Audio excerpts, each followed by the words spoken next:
Blessing ടുഡേയിലേക്ക് എല്ലാവർക്കും ഒരിക്കൽ കൂടെ സ്വാഗതം. കർത്താവ് എല്ലാവരെയും ധാരാളമായിട്ട് അനുഗ്രഹിക്കട്ടെ. ഇന്ന് ഈ ആഴ്ചയിലെ ഏറ്റവും അവസാനത്തെ എപ്പിസോഡാണ്.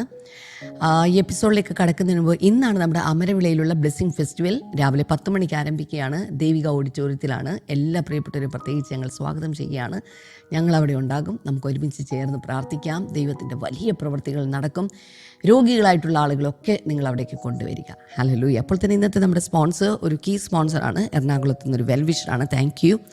3 മക്കളുടെയും ഭാവി അനുഗ്രഹിക്കപ്പെടുവാൻ, ഭവനത്തിലെല്ലാവരും ആത്മീകമായിട്ട് വളരുവാൻ കർത്താവിൻ്റെ കൃപയുണ്ടാകട്ടെ. നന്മകൾ വരട്ടെ. കർത്താവെ, അങ്ങ് പ്രാർത്ഥന കേട്ടതിനായിട്ട് നന്ദി പറയുന്നു, യേശുവിൻ്റെ നാമത്തിൽ തന്നെ. ആമേൻ, ആമേൻ, ആമേൻ. കർത്താവ് ധാരാളമായിട്ട് നിങ്ങളെ അനുഗ്രഹിക്കട്ടെ. അപ്പോൾ തന്നെ ഈ ഞായറാഴ്ച നമ്മുടെ എല്ലാ ബ്ലെസ്സിങ് ടുഡേ ചർച്ചിലും, അതായത് നാളെ പ്രത്യേകിച്ചുള്ള ആരാധന രാവിലെ 10 മണിക്ക് നടക്കുകയാണ്. കൊച്ചിയിലാണെങ്കിൽ ഇംഗ്ലീഷിലും ഹിന്ദിയിലുമുള്ള ആരാധന 7:45 കടന്നു വരിക. വലിയ അനുഗ്രഹങ്ങൾ കർത്താവ് ചെയ്യാനായിട്ട് പോവുകയാണ്. ദൈവത്തിൻ്റെ വലിയ പ്രവൃത്തികൾ നിങ്ങൾ അനുഭവിക്കാനായിട്ട് പോവുകയാണ്. അപ്പോൾ തന്നെ തുടർന്ന് അനുഗ്രഹിക്കപ്പെട്ട സന്ദേശമാണ് നമ്മൾ കേൾക്കാൻ പോകുന്നത്. വേഗത്തിൽ ഇന്നത്തെ സന്ദേശത്തിലേക്ക് നമുക്ക് കടക്കാം.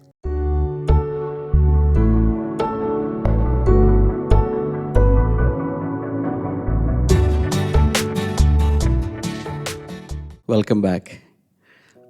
ഫ്രൂട്ട് ഓഫ് ദ സ്പിരിറ്റ് തുടരുകയാണ്. കഴിഞ്ഞ തിങ്കളാഴ്ച നമ്മൾ ആരംഭിച്ചു. ഇന്ന് അടുത്ത ഫ്രൂട്ടിലേക്ക് നമ്മൾ കയറുകയാണ്. ഈ ദിവസങ്ങളിലൊക്കെ എല്ലാ ദിവസവും ആവർത്തിച്ച് ഞാൻ വീണ്ടും ആവർത്തിക്കുന്നില്ല.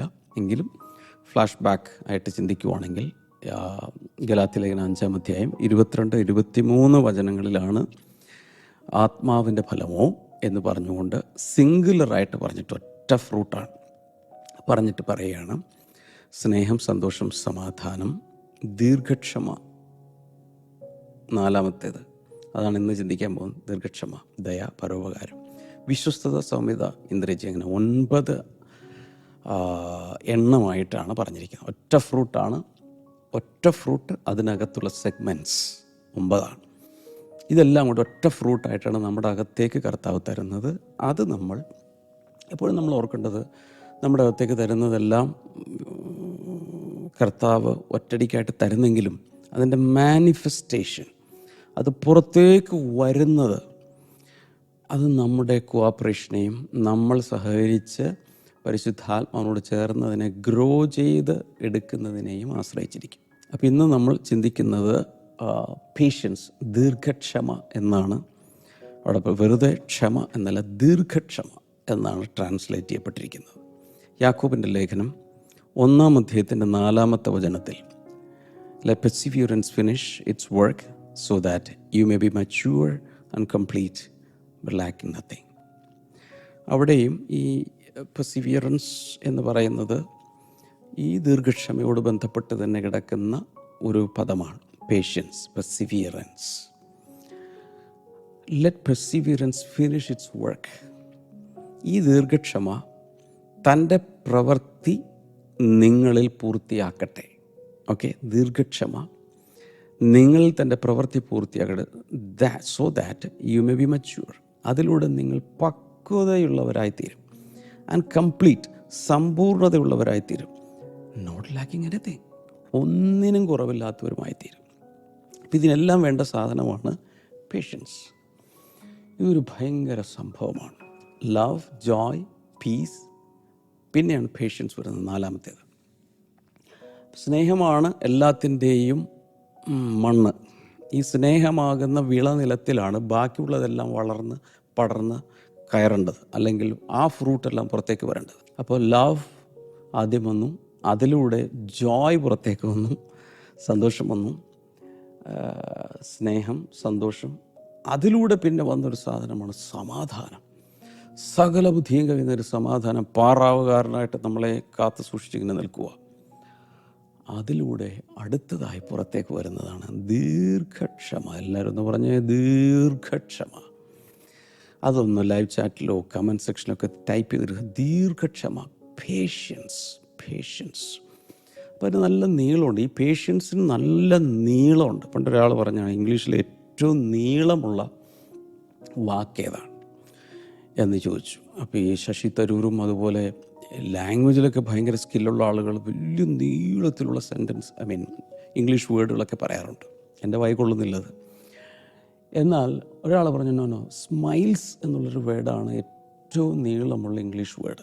കാരണം സ്മൈൽസ്, ഈ എസ്സിനും ഇടയിൽ, സ്മൈൽസിൻ്റെ ആദ്യത്തെ എസ്സിന് ഈ എസ്സിനും ഇടയിൽ 1 മൈൽ നീളമുണ്ട്. മൈലാണ്, മൈൽ, സ്മൈൽസ്. അതിൻ്റെ ഉള്ളിലുള്ള MILE എന്ന് പറഞ്ഞ പോലെ ഈ പേഷ്യൻസ് എന്ന് പറയുന്നത് ദീർഘക്ഷമ, നല്ല നീളമുണ്ട്. കാരണം അതിങ്ങനെ സ്ട്രെച്ച് ചെയ്ത് കിടക്കുകയാണ്. ഇതാണ് പലപ്പോഴും മെച്യൂരിറ്റി ഇല്ലാത്തവർക്ക് ഇല്ലാത്തത്. പലപ്പോഴും ഇന്ന് കുട്ടികൾക്കും കൗമാരപ്രായത്തിലുള്ളവർക്കും യുവതീയുവാക്കന്മാർക്കൊക്കെ ഇല്ലാത്ത ഒന്നാണ് ക്ഷമിക്കുവാനുള്ള, അതായത് കാത്തു നിൽക്കാനുള്ള ശേഷിയില്ല. വിവാഹപ്രായം എത്തുന്നതിന് മുമ്പേ ബന്ധങ്ങളിൽ ഏർപ്പെടുക, മാരേജബിൾ ഏജ് ആയിട്ടില്ല അതിനു മുമ്പ് തന്നെ ജീവിതം തുടങ്ങുക, അല്ലെങ്കിൽ ചിലപ്പോൾ 11 വയസ്സുള്ള ബൈക്കിൽ കയറണം. അങ്ങനെയുള്ളത് ഈ പ്രായമാകുന്നതിന് മുമ്പ് അതിനുള്ളൊരു മച്യൂരിറ്റി ലെവലിൽ എത്തുന്നതിന് മുമ്പേ തിടുക്കം കാണിക്കുന്ന സ്വഭാവം മനുഷ്യർക്കൊക്കെ ഉള്ളതാണ്. എന്നാൽ ഇവിടെ പറയുന്നത് let perseverance finish its work so that you may be mature. മെച്യൂരിറ്റിയിലേക്ക് വരണമെന്നുണ്ടെങ്കിൽ പെർസിവിയറൻസ് അല്ലെങ്കിൽ പേഷ്യൻസ് തൻ്റെ ജോലി ഒന്ന് പൂർത്തിയാക്കട്ടെ. ആൻഡ് കംപ്ലീറ്റ്, അതൊന്ന് സമ്പൂർണ്ണതയിലേക്ക് കൊണ്ടുവരട്ടെ. Not lacking anything. അങ്ങനെയെങ്കിൽ നിങ്ങൾക്ക് ഒന്നിനും കുറവുണ്ടാവില്ല. ഞാൻ പറഞ്ഞല്ലോ, ഇത് ആത്മാവിൻ്റെ ഫലമാണ്, നമ്മുടെ അല്ല. നമ്മുടെ ഫ്രൂട്ട് എന്നൊക്കെ പറഞ്ഞാൽ ഞാൻ പറഞ്ഞ പോലെ കാട്ടുമുന്തിരിയും കാട്ടുനാരങ്ങയും അങ്ങനത്തെ സാധനങ്ങളാണ്, കാട്ടത്തിയും ഒക്കെയാണ് നമുക്കുള്ളത്. ജഡത്തിൻ്റെ പ്രവൃത്തികൾ, അതിൻ്റെ ഒരു 17 ഗലാത്യലേഖനം 5:16 മുതൽ 21 വരെ പറഞ്ഞിട്ടുണ്ട്. അതിനെക്കുറിച്ചല്ല ഞാൻ പറയുന്നത്. അതാണ് നമ്മൾ കൊടുക്കുന്ന വിളവ്. എന്നാൽ പരിശുദ്ധാത്മാവ് നമ്മൾ വസിക്കുമ്പോൾ നമ്മളിൽ നിന്നും പുറത്തേക്ക് വരുന്ന വിളവ്, ഫ്രൂട്ട്, അതിൽപ്പെട്ടതാണ് ഈ പേഷ്യൻസ് എന്ന് കണ്ടു. അപ്പോൾ ആത്മാവിനാണ് ഈ ക്വാളിറ്റി ഉള്ളത്. ദൈവം ദീർഘക്ഷമയുള്ളവനാണ്. ഇതുപോലെ ദീർഘക്ഷമയുള്ള വേറൊരു കൂട്ടരെ കാണിച്ചു തരാം. ഫാമേഴ്സ്, കൃഷിക്കാരൻ പലവിധ മഴ ഈ ഭൂമിയിൽ ലഭിക്കുവോളം ദീർഘക്ഷമയോടെ കാത്തിരുന്ന് അതിൻ്റെ വിളവെടുപ്പിന് വേണ്ടി നോക്കിയിരിക്കുന്നു കൃഷിക്കാരൻ. God is a great farmer. നമ്മൾ അവൻ്റെ കൃഷിയാണ്. അപ്പോൾ നൂറ്റാണ്ടുകളായിട്ട്, യുഗങ്ങളായിട്ട് കർത്താവ് ഈ കൃഷി ഇങ്ങനെ നടന്നുകൊണ്ടിരിക്കുകയാണ്, മനുഷ്യകൃഷി. അതിൽ കർത്താവിന് ഒരു തിരക്കുമില്ല. ഓരോ സീസൺസും ടൈംസും എല്ലാം അലോട്ട് ചെയ്ത് ഇങ്ങനെ നമ്മളാണേലും നന്നാകാൻ വേണ്ടി, നമ്മളൊരു മെച്യൂരിറ്റിയിലേക്ക് വരാൻ വേണ്ടി വളരെ ദീർഘക്ഷമയോടെ. ഇപ്പോൾ മോശയെ കർത്താവിന് ഉപയോഗിക്കണം. എന്തിനു വേണ്ടി? തൻ്റെ മക്കളെ 30 ലക്ഷത്തോളം വരുന്ന തൻ്റെ മക്കൾ ഇവിടുന്ന് വിടുവിച്ച് കൊണ്ടുപോകാൻ ഒരു ലീഡർ വേണം. ലീഡർ റെഡിയായി വരണ്ടേ? ആദ്യം ഇംപേഷ്യൻസ് കൊണ്ട് ഒരു മിസ്രയീമിനെ അടിച്ചങ്ങ് കൊന്നു. അതോടെ തൻ്റെ വഴിയും അടഞ്ഞു. നേരെ ഓപ്പോസിറ്റ് ആയിട്ടുള്ള ഒരു ലേബലിംഗ് തനിക്ക് കിട്ടി. പലായനം ചെയ്യുന്നൊരു ഫിജിറ്റീവിനെ പോലെ വേറെ മിദ്യാന്യ ദേശത്ത് പോയി പാർക്കുന്നു. പിന്നൊരു 40 വർഷം പോയി. അങ്ങനെ 80 വയസ്സ് വരെ ചുമ്മാ കളഞ്ഞു. അതിനുശേഷമാണ് മുൾപ്പടർപ്പിൻ്റെ മുമ്പിൽ തന്നെ വിളിച്ച് പണിതെടുത്ത് പിന്നെ അടുത്ത 40 വർഷമാണ് ശുശ്രൂഷ. അപ്പോൾ അവിടെയും നമുക്ക് കാണാം 2-ൽ 3-1 ആയുസ്സാണ് ശുശ്രൂഷയ്ക്ക് ഉപയോഗിച്ച്. ബാക്കി മൊത്തം ഒരുക്കമായിരുന്നു. ഞാൻ പറഞ്ഞു വരുന്നത്, ദൈവം വളരെ ദീർഘക്ഷമയുള്ളവനാണ്. അതുകൊണ്ടാണ് നമ്മളൊക്കെ ജീവിച്ചിരിക്കുന്നത് പോലും. അവൻ കരുണയുള്ളവനും ദീർഘക്ഷമയുള്ളവനും ആയതുകൊണ്ടാണ് നമ്മളാരും മുടിഞ്ഞു പോകാതിരിക്കുന്നതും ജീവിച്ചിരിക്കുന്നത്. അല്ലെങ്കിൽ പണ്ടേ തട്ടിക്കളയേണ്ടി വന്നേനെ. അപ്പോൾ ദൈവത്തിലുള്ള ദീർഘക്ഷമ എന്ന ആ ആട്രിബ്യൂട്ട്, അല്ലെങ്കിൽ ആ ക്യാരക്ടർ ക്വാളിറ്റി, ആ നേച്ചർ പരിശുദ്ധാത്മാവിലൂടെ അവൻ നമ്മുടെ അകത്ത് കൊണ്ടുവരുന്നു. അതാണ് ആത്മാവിൻ്റെ ഫ്രൂട്ടായിട്ട് പുറത്തു വരുന്നത്. യാക്കോബ് 1:4 നമ്മൾ നേരത്തെ വായിച്ച വാക്യത്തിൽ നമ്മൾ മനസ്സിലാക്കാൻ പറ്റുന്നത്, impatience short circuits spiritual maturity. ആത്മീയമായ പക്വതയെ ഷോർട്ട് സർക്യൂട്ട് ചെയ്യുന്ന ഒന്നാണ് ക്ഷമയില്ലായ്മ, അക്ഷമ. Patience is not just about waiting. ചുമ്മാ ഇങ്ങനെ കാത്തിരിക്കാനുള്ള കഴിവ് മാത്രമല്ല ഈ ദീർഘക്ഷമ എന്ന് പറയുന്നത്. It's about what we become while we wait. നമ്മൾ കാത്തിരിക്കുന്ന സമയത്ത് നമ്മിൽ ചില പ്രക്രിയകൾ നടന്ന് നമുക്കൊരു മാറ്റം ഉളവാകുന്നു. അതും കൂടി അതിനകത്ത് ഉൾപ്പെട്ടിട്ടുണ്ട്. It is A soil in which God gross character. ഇതിലാണ് ദൈവം നല്ല ഒരു സ്വഭാവത്തെ പണിതെടുക്കുന്നത്. പേഷ്യൻസ് എന്ന് പറയുന്നത് സ്റ്റെഡ്ഫാസ്റ്റ്നെസ് ഇൻ എൻഡ്യൂറിങ് ട്രബിൾസ്. അതായത് എല്ലാ ഹ്യൂമൻ ലൈഫിലും, ഏത് വീട്ടിൽ ജനിച്ചാലും എന്താണേലും പലവിധ ട്രബിൾസിലൂടെ നമ്മൾ പോകും.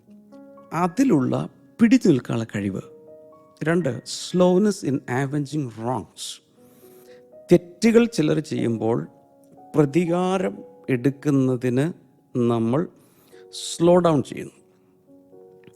ഇത് രണ്ടും ദീർഘക്ഷമയുടെ ലക്ഷണങ്ങളാണ്. പെട്ടെന്ന് എടുത്തിയാടി നമ്മൾ ചെയ്യുന്നില്ല. അപ്പോൾ അതിൽ നിന്ന് നോക്കുമ്പോൾ നമുക്ക് ലോങ് സഫറിങ് എന്ന് പറയാം. Endurance under provocation. ഭയങ്കരമായ പ്രകോപനങ്ങൾ ഉണ്ടാകുമ്പോൾ നമ്മളതിനെ സഹിച്ചു നിൽക്കുന്നു. Remaining calm under pressure. ഭയങ്കര സമ്മർദ്ദങ്ങൾ വരുമ്പോൾ അതിലും ശാന്തതയോടെ നിൽക്കുന്നു. Delayed anger and stretched grace. കോപിക്കുന്നതിൽ നമുക്കൊരൽപ്പം എന്താ പറയേണ്ടത്, ഡിലേ ഉണ്ടാക്കുന്നു. ആൻഡ് സ്ട്രെച്ച്ഡ് ഗ്രേസ്, കൃപ, കരുണ നമ്മൾ ദീർഘമാക്കി കൊടുക്കുന്നു. So patience is the ability to suffer long and still remain kind. അപ്പോൾ ദീർഘക്ഷമ എന്ന് പറയുന്നത് ദീർഘനാളുകൾ സഹിക്കാനും വഹിക്കാനും അപ്പോൾ തന്നെ ദയോടുകൂടെ നിൽക്കാൻ. The power to keep going when you feel like quitting. എല്ലാം ഇട്ടിട്ട് പോകണം എന്ന് ചിന്തിക്കുമ്പോൾ വീണ്ടും പിടിച്ചു നിൽക്കാനുള്ള ശക്തി. നല്ലൊരു എക്സാമ്പിളാണ് വിവാഹ ജീവിതം. വിവാഹ ജീവിതത്തിൽ ഭയങ്കര സ്നേഹത്തോടു കൂടിയും ചിലർ സ്നേഹിച്ച് വിവാഹം കഴിക്കുന്നു, ചിലർ വിവാഹം കഴിച്ചിട്ട് സ്നേഹിക്കാമെന്ന് വിചാരിക്കുന്നു. നല്ല രീതിയിലുള്ള വിവാഹമൊക്കെ ഏതൊക്കെയൊക്കെ രീതിയിൽ നടത്തുന്നു. ആദ്യകാലങ്ങൾ കുഴപ്പമില്ല, പക്ഷേ പിന്നീടാണ് രണ്ടുപേരുടെയും സ്വഭാവം രണ്ട് രീതിയിലാണെന്നുള്ള വലിയൊരു തിരിച്ചറിവുണ്ടാകുന്നു. പണ്ട് കണ്ടതുപോലെ അല്ലല്ലോ ഇപ്പോൾ, സ്വഭാവങ്ങളൊക്കെ മാറുന്നു. കാരണം married life will take out the best in you and the worst in you. As a principle സംഭവിക്കുന്നതെന്ന് വെച്ചാൽ രണ്ടുപേര് ഒരു കുഴപ്പമില്ലാത്ത രണ്ടുപേരെ, പക്ഷേ കല്യാണം കഴിച്ച് കഴിയുമ്പോൾ ആ വിവാഹ ജീവിതത്തിൽ അവരുടെ ജീവിതത്തിലെ ഏറ്റവും മോശമായത് ഏറ്റവും നല്ലതും പുറത്തേക്ക് ചാടും. അപ്പം അവിടെ ദീർഘക്ഷമ കാണിച്ചെങ്കിൽ മാത്രമേ രണ്ടുപേർ ഒരുമിച്ച് മരണം വരെ ജീവിക്കാൻ പറ്റൂ. അതിൽ ഒരു എക്സാമ്പിൾ എനിക്ക് കൊണ്ടുവരാൻ കഴിയുന്നത് ഈ കുടുംബജീവിതത്തെക്കുറിച്ചല്ല കേട്ടോ, മൊത്തത്തിൽ ഈ പേഷ്യൻസിനെ കുറിച്ച് കൊണ്ടുവരുമ്പോൾ നോഹയോട് ദൈവം പറയാ, പോനെ മഴ പെയ്യാൻ പോവുക, മഴ പെയ്യുക മാത്രമല്ല ജലപ്രളയം ഉണ്ടായിട്ട് സകലരെയും ഞാൻ കൊന്നുകളയാൻ പോവുക, നീ വേണമെങ്കിൽ ഒരു ബോട്ട് ഉണ്ടാക്കി കയറി രക്ഷപ്പെട്ടോളാൻ പറഞ്ഞു. അദ്ദേഹം ചെറിയ ടാസ്ക്, താനും തൻ്റെ മക്കളും ഭാര്യയും കൂടി ആയിരുന്നെങ്കിൽ കുഴപ്പമില്ലായിരുന്നു, ഒരു ചെറിയൊരു ബോട്ട് ഉണ്ടാക്കിയാൽ. പക്ഷേ അതല്ല കർത്താവ് പറഞ്ഞത്. ഈ ഭൂമിയിൽ ഇന്ന് ജീവിച്ചിട്ടുള്ള സകല ജീവജാലങ്ങളെയും ചിലതിൻ്റെ നമ്പർ പറഞ്ഞു, 2 2 ആയിട്ട് 7 7 ആയിട്ട് കണക്ക് പറഞ്ഞിട്ടുണ്ട്, അവരെല്ലാം കയറ്റണം. എന്നിട്ട് വേണം ആ പെട്ടകത്തിനകത്ത് ഈ ലോകത്തിൻ്റെ ഒരു മിനിയേച്ചർ ഫോം ഉണ്ടാക്കണം. എല്ലാ ജീവജാലങ്ങളും അതിൻ്റെ അവയെയും പോറ്റണം. പണി തുടങ്ങി. കണക്കുകൾ പറയുന്നത് ഒരു 120 വർഷത്തോളം പ്രസംഗിച്ച് നടന്നു, കപ്പൽ പണിയായിരുന്നെന്നാണ് പറയുന്നത്. 120 വർഷം പണിതു. അപ്പോൾ എന്ത് പണിയായിരിക്കും അത്? ഒരു ഭയങ്കര, അന്നത്തെ കാലത്തൊരു ജജാൻറ്റിക് ടാസ്ക്കാണ് കിട്ടിയത്. മാത്രമല്ല, he was mocked, he was misunderstood, he was isolated. തന്നെ സംബന്ധിച്ചിടത്തോളം ആകപ്പാടെ തന്നെ ജനങ്ങൾ പരിഹസിക്കുന്നു. ഏതായാലും ഈ വയസ്സിൻ്റെ നട്ടും ബോൾട്ടൊക്കെ ലൂസായി.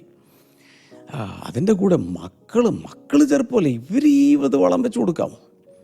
ഈ കഴിഞ്ഞ ദിവസം ഒരു സ്പെഷ്യൽ സൺഡേയിൽ ഈ നോഹയുടെ 3 മക്കളും ഷേം, ഹാം, ജാഫെത്ത്, അതിൻ്റെ ഒരു സ്കിറ്റ് നമ്മുടെ യുവജന വിഭാഗം അവതരിപ്പിച്ചിരുന്നത് യൂട്യൂബിൽ കിടപ്പുണ്ട്, സെർച്ച് ചെയ്താൽ കിട്ടും. അതിലിതൊക്കെ ഫാദേഴ്സ് ഡേ ആണെന്ന് തോന്നുന്നു. അതിൽ ഇതിനെക്കുറിച്ചൊക്കെ ചെറിയൊരു പിക്ചറൈസേഷൻ ബ്യൂട്ടിഫുള്ളായിട്ട് അവർ ചെയ്തിട്ടുണ്ട്. അപ്പോൾ ബ്ലെസ്സിംഗ് ടുഡേ യൂട്യൂബ് ചാനൽ അത് കിടപ്പുണ്ട്. പക്ഷേ ഈ 120 വർഷം എന്നിട്ടൊരു കർത്താവ് പറഞ്ഞാൽ മഴ പെയ്യുന്ന ഒരു ചാറ്റൽ മഴ പോലും ലോകാരംഭം മുതൽ അതുവരെ ഒരു ഡ്രിസിലിംഗ് പോലും ഉണ്ടായിട്ടില്ല. ഒരാൾ പോലും കുട കണ്ടുപിടിച്ചിട്ടില്ല. മഴ എന്നൊരു പ്രതിഭാസമില്ല. അതുവരെ ഭൂമിയിൽ നിന്ന് തന്നെ മഞ്ഞ് പൊങ്ങി ഇറിഗേഷൻ നടത്തുക, ജലസേചനം നടത്തുക, അതായിരുന്നു അന്നത്തെ സിസ്റ്റം. എന്നാൽ ഇതിൻ്റെ മൊത്തം വെതർ ചേഞ്ച് ഉണ്ടായി, മൊത്തം ഒരു ഫിനോമിനൽ ചേഞ്ച് ഉണ്ടായി.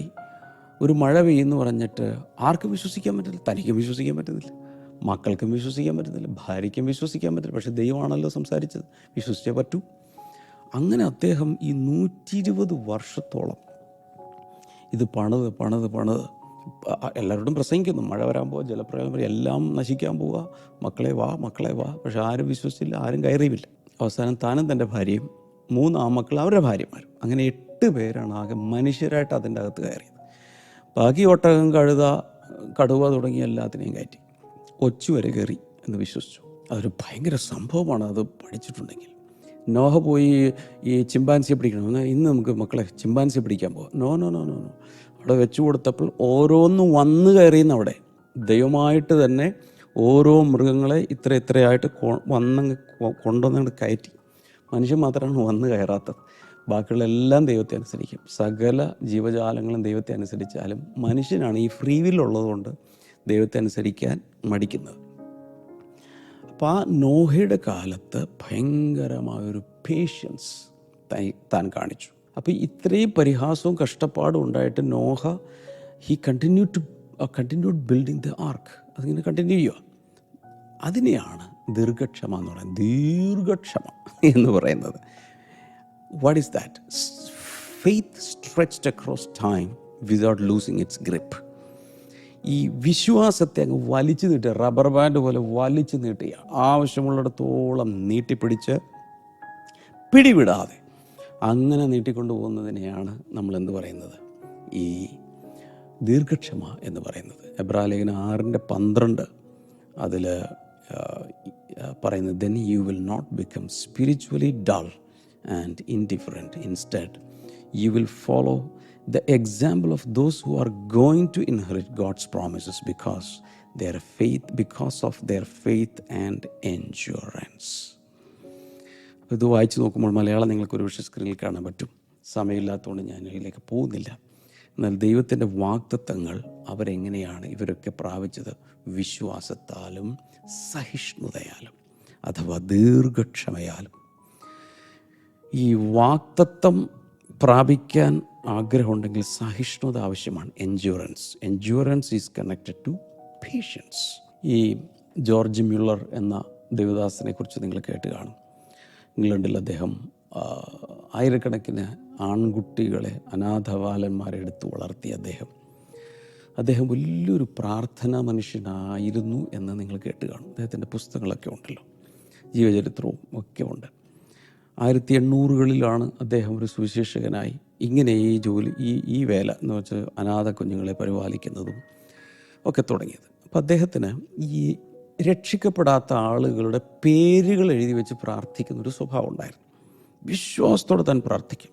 പ്രത്യേകിച്ച് തന്നോടൊപ്പം പഠിച്ചവരും ഒക്കെ ആയിട്ടുള്ള ഫ്രണ്ട്സിൻ്റെ ഒക്കെ പേരുകൾ എഴുതി വെച്ച് പ്രാർത്ഥിക്കും. അങ്ങനെ പ്രാർത്ഥിച്ച് ഒത്തിരി പേരുണ്ട്, ഒത്തിരി പേരെ മറുപടി കിട്ടി, ഒത്തിരി പേര് രക്ഷിക്കപ്പെട്ടു. എന്നാൽ ഒരാൾക്ക് വേണ്ടി പ്രാർത്ഥിച്ചിട്ട് 5 വർഷത്തിന് ശേഷമാണ് തൻ്റെ സുഹൃത്തുക്കൾക്ക് വേണ്ടി എഴുതി വെച്ച പ്രാർത്ഥന ആദ്യത്തെ ആൾ രക്ഷിക്കപ്പെടുന്നത്. അതിൻ്റെ അർത്ഥം 5 വർഷം ഇടപെടാതെ പ്രാർത്ഥിച്ചു. അടുത്തത് 10 വർഷം കഴിഞ്ഞപ്പോൾ 2 പേർ കൂടെ രക്ഷിക്കപ്പെട്ടു. 25 വർഷം കഴിഞ്ഞപ്പോൾ 4ാമത്തെ ആൾ രക്ഷിക്കപ്പെട്ടു. എന്നാൽ 5ാമത്തെ ആൾക്ക് വേണ്ടി അദ്ദേഹം പ്രാർത്ഥിച്ച് അദ്ദേഹം ജോർജ് മുള്ളർ മരിച്ചുപോയി. അദ്ദേഹം രക്ഷിക്കപ്പെട്ടില്ല. അപ്പോൾ മരിക്കുന്നതിന് മുൻപ് അദ്ദേഹത്തോട് ചോദിച്ചു, ഇവരൊക്കെ പ്രാർത്ഥന എഴുതി വെച്ചിട്ട് അവരൊക്കെ രക്ഷിക്കപ്പെട്ടു, ഈ പുള്ളി രക്ഷിക്കപ്പെടുമെന്ന് ചോദിച്ചു. അദ്ദേഹം പെട്ടെന്ന് സൗണ്ടങ്ങ് റേസ്, മുള്ളറാണ് പ്രാർത്ഥിക്കുന്നത്. അഹങ്കാരമല്ല പറഞ്ഞേ, അത്രയ്ക്ക് ഉള്ളിൽ കോൺഫിഡൻസ് ഉണ്ടായിരുന്നു. മുള്ളറാണ് പ്രാർത്ഥിക്കുന്നത്, രക്ഷിക്കപ്പെട്ടിരിക്കും. പക്ഷേ മുള്ളർ മരിച്ചു, അദ്ദേഹം രക്ഷിക്കപ്പെട്ടില്ല. പക്ഷെ ഉണ്ടായ സംഭവം കേൾക്കണോ?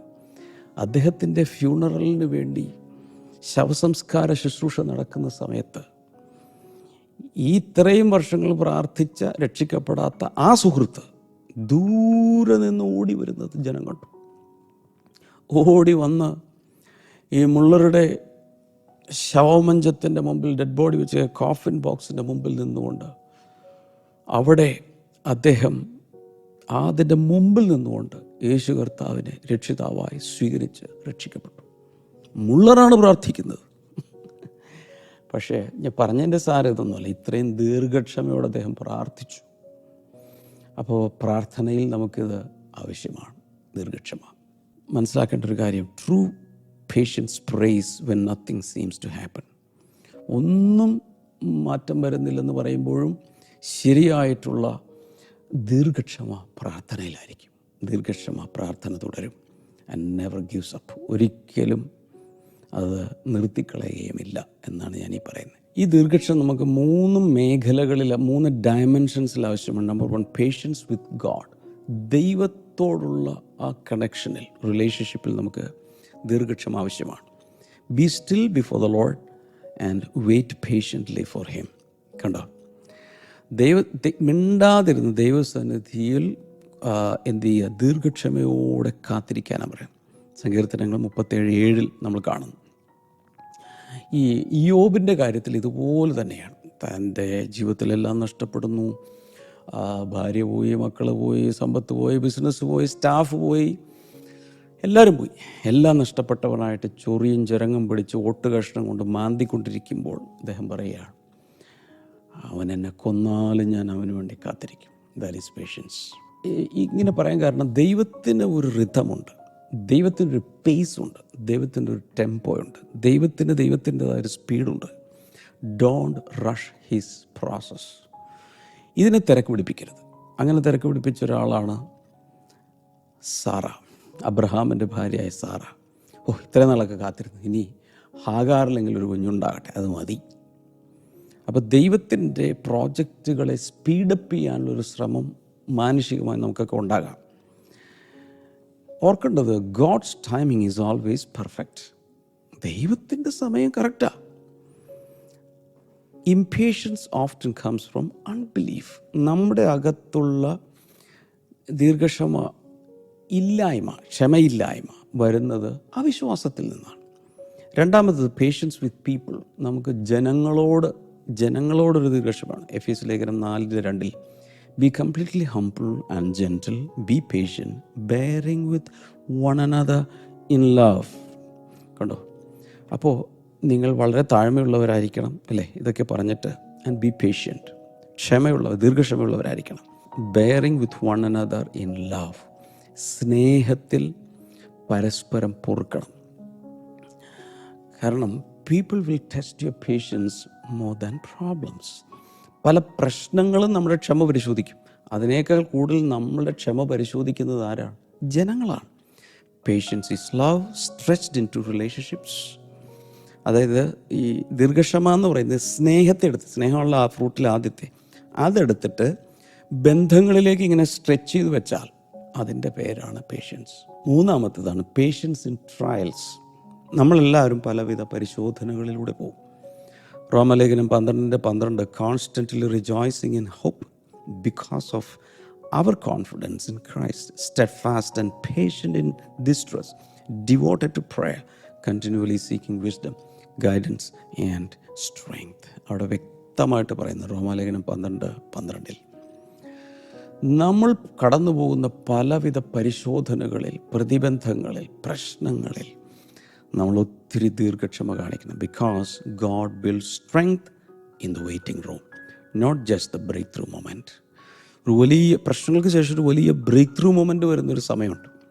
അവിടെയല്ല, അതിന് മുമ്പ് തന്നെ വെയിറ്റിംഗ് റൂമിലായിരിക്കുമ്പോൾ തന്നെ നമ്മിൽ കർത്താവ് സ്ട്രെങ്ത് ഉണ്ടാക്കും.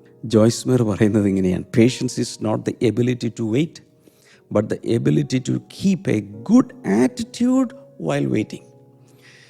ഈ കാത്തിരിക്കാനുള്ള കഴിവല്ല, പകരം കാത്തിരിക്കുമ്പോൾ നല്ലൊരു മനോഭാവത്തോടു കൂടി ഇരിക്കാനുള്ള കഴിവാണ് പേഷ്യൻസ് എന്ന് പറയുന്നത്. കോറി ടെൻ ബൂം പറയുന്നത് ഇങ്ങനെയാണ്, he who waits upon God loses no time. ദൈവത്തിനായി കാത്തിരിക്കുന്നവർക്ക് സമയം നഷ്ടമാകുന്നില്ല. ഏഡ്രിയൻ റോജേഴ്സ് എന്ന ദൈവദാസൻ പറഞ്ഞിട്ടുള്ളത് ഇങ്ങനെയാണ്. അദ്ദേഹം മാത്രമല്ല ഒത്തിരി പേരും പറഞ്ഞു കാണും, God's delays are not God's denials. ദൈവം വൈകിപ്പിക്കുമ്പോൾ അതിൻ്റെ അർത്ഥം ദൈവം നിഷേധിക്കുന്നു എന്നല്ല. കൈനീട്ടാമോ? ഈ ഒരാഴ്ച കർത്താവ് ഇത്രയൊക്കെ പഠിക്കാൻ സഹായിച്ചു. അടുത്ത ആഴ്ച കൂടെ നമ്മളിത് 6 ദിവസം കൂടെ നമ്മളത് ചിന്തിക്കും. എൻ്റെ കൺക്ലൂഷനിലേക്ക് നമ്മൾ വരും. കൈനീട്ട കർത്താവ് ജനങ്ങളെ അനുഗ്രഹിക്കുന്നു. രോഗികൾ യേശുവിൻ്റെ നാമത്തിൽ സൗഖ്യമാകട്ടെ എന്ന് പ്രാർത്ഥിക്കുന്നു. In Jesus name. ഹാർട്ടിന് പ്രയാസമുള്ളവർ ആ ഭാഗത്ത് കൈവയ്ക്കുക. പ്രത്യേകിച്ച് ഈ പാൾപിറ്റേഷൻ പോലെ ഹൃദയമിടിപ്പ് കൂടുന്നു, ചിലർ സ്ലോ ആകുന്നു, വാൽവിന് പ്രശ്നം, അങ്ങനെയുള്ളത്. അതുപോലെ യൂറിനറി ട്രാക്കിൻ്റെ പ്രയാസങ്ങൾ, നിങ്ങൾക്ക് രോഗമുള്ള ഭാഗത്തൊക്കെ കൈവച്ചോ, അല്ലെങ്കിൽ നെഞ്ചിൽ കൈവച്ചോ, യേശുവിൻ്റെ നാമത്തിൽ വലിയ വിടുതലുകൾ യേശുവിൻ്റെ നാമത്തിൽ ഇപ്പോൾ കൽപ്പിച്ച് പ്രാർത്ഥിക്കുന്നു. Be healed in the mighty name of Jesus. Thank you Lord. കൈനീട്ടാം. കർത്താവെ, ഏതാവശ്യത്തിലും കർത്താവിൻ്റെ കൃപയും സമാധാനവും കൂടെ ഇരിക്കട്ടെ എന്ന് പ്രാർത്ഥിച്ച് ജനങ്ങളെ ബ്ലസ് ചെയ്തിരിക്കുന്നു. ആമേൻ. കർത്താവ് എല്ലാവരും ധാരാളമായിട്ട് അനുഗ്രഹിക്കട്ടെ. തിങ്കളാഴ്ച നമ്മളിത് തുടരുന്നതാണ്. ഇതിൻ്റെ ലിങ്ക് എടുത്ത് തിരുവർക്ക് അയച്ചു കൊടുക്കണം, മറ്റുള്ളവരെ പഠിപ്പിക്കണം. God bless you. See you again on Monday. By.